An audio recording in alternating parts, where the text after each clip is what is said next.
The day I married my best friend's widow, the church was almost empty, and every step I took down that quiet aisle felt heavier than the last.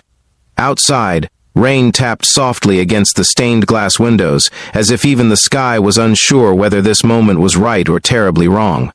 My hands trembled slightly as I looked toward the small group of people sitting in the pews. There were no smiling relatives, no cheering friends, no celebration waiting outside. Just a quiet ceremony, a grieving woman in a simple white dress, and a little girl clutching a stuffed rabbit in the front row. Her father, my best friend, should have been standing beside me, but he wasn't.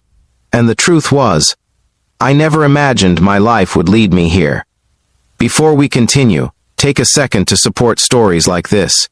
If you believe in kindness, second chances, and the quiet power of doing the right thing even when it's hard, please like this video, share it with someone who believes in compassion, leave a comment about where you're watching from, and subscribe to the channel. Your support helps these stories reach people who might need them today. 3 months before that wedding day, my best friend Matthew Carter was alive, loud, and laughing as usual. We had been friends since high school in Cedar Ridge, Colorado. He was the kind of man who could walk into any room and make it brighter within seconds. I was the quiet one between us. Ethan Brooks, the guy who preferred fixing trucks in my small garage instead of talking to crowds. Matthew used to joke that we were opposites who somehow balanced each other out. He had a wife named Rebecca and a 6-year-old daughter named Sophie. Sophie adored her father so much that she followed him everywhere like a tiny shadow. Whenever Matthew brought her to my garage, she would sit on an old wooden stool and watch me work while asking endless questions about engines. Life felt simple back then, until the phone call that shattered everything. Matthew died in a highway accident late one winter night outside Denver. A drunk driver crossed the median. The crash happened so fast that the police said Matthew probably never even saw it coming. I still remember standing at the hospital hallway staring at the floor while Rebecca sobbed in a chair nearby. Sophie sat beside her mother, confused and silent, holding that same stuffed rabbit she had brought to my garage so many times. In that moment, the world felt unbearably unfair. The weeks that followed were harder than I can describe. Rebecca suddenly faced bills she couldn't afford. Matthew had been the primary provider, and without him everything started collapsing quickly. Mortgage payments piled up. Insurance took time. Relatives offered sympathy but little real help. I tried to step in where I could.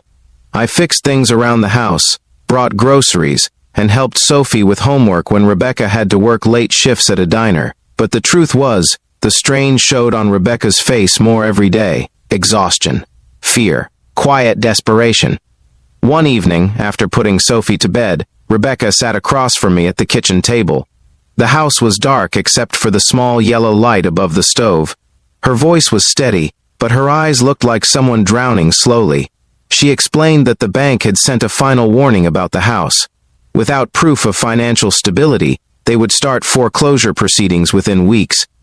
I felt something twist inside my chest. Because that house wasn't just a building. It was where Matthew had proposed to her in the backyard.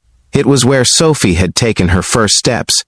It was where every photo on their living room wall had been taken. Losing it would erase the last safe place Sophie had. That night I barely slept. The idea that eventually formed in my mind sounded crazy at first. Reckless, uncomfortable. Something most people would never understand.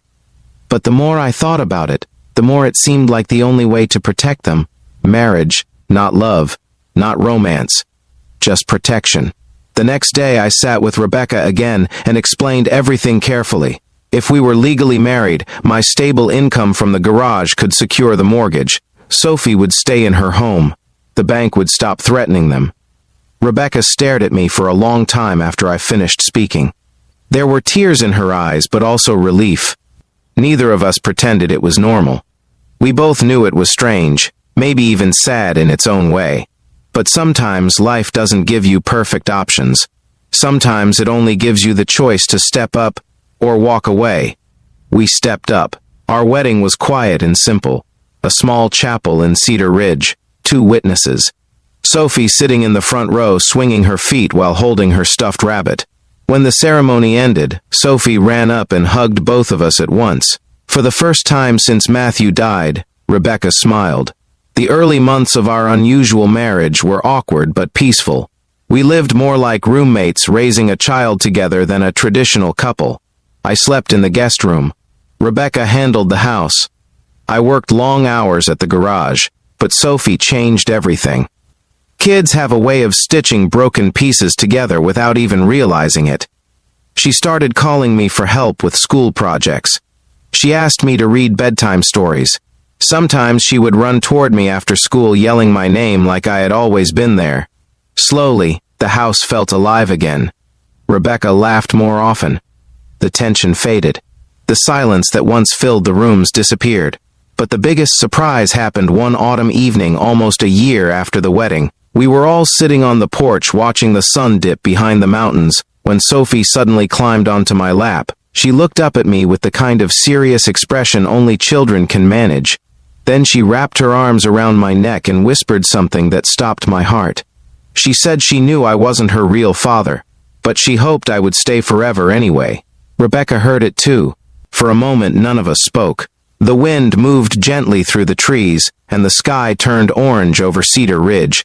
Then Rebecca looked at me in a way she never had before, not with gratitude, not with obligation, but with something warmer, something real.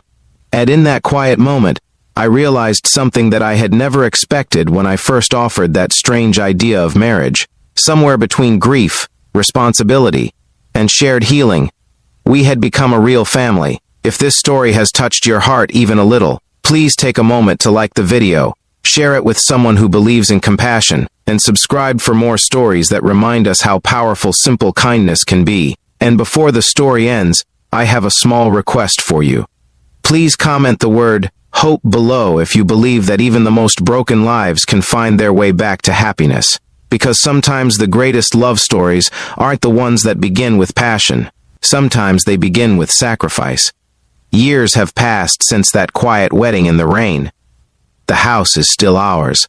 Sophie is now a teenager who loves science and still keeps that old stuffed rabbit on a shelf in her room. Rebecca runs a small bakery in town that fills the street with the smell of fresh bread every morning. And me? I still fix trucks at the same garage.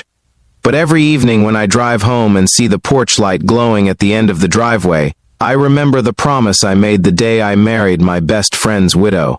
I promised to protect them. I never expected that in the process, they would save me too.